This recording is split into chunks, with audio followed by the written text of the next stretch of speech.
সেদিন ১.৫ বছরের মেয়ের সঙ্গে টুকি খেলছিল বিজয়। মেয়ের সঙ্গে এই খেলাটা সে খুবই উপভোগ করে, বিশেষ করে যখন মেয়ে আধো আধো গলায় বললে, টুকি এই। ঠিক সেই সময় তার ফোনটা বেজে ওঠে। থানা থেকে ওসি ফোনে বলেন, এক্ষুনি চলে আসুন, এলাকায় ঝামেলা লেগেছে, যেতে হবে।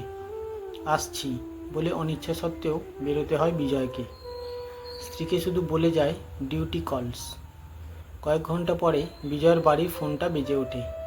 ওপাশের কথাগুলো শুনতে শুনতে বিজয়ের স্ত্রী স্তব্ধ হয়ে যায়।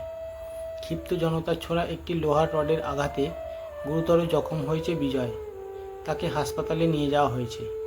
পড়িমড়ি করে ছোট্ট মেয়েকে নিয়ে হাসপাতালে ছুটে যায় সে, কিন্তু ততক্ষণে অনেক দেরি হয়ে গেছে।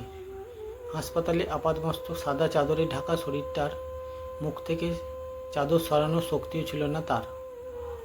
মেয়েকে পাশে বসিয়ে রেখে পাথরের মতো বসে পড়ে সে। তার ১.৫ বছরের অবুঝ মেয়েটি ছোট্ট পায়ে এগিয়ে যায়। বাবার মুখের ওপর থেকে চাদরটা সরিয়ে আধো আধো গলা বলে, টুকি। কিন্তু সেই ছোট্ট অবুঝ প্রাণ বুঝতেও পারে না কেন তার বাবা আর হাহা করে হেসে উঠে তাকে জড়িয়ে ধরছে না।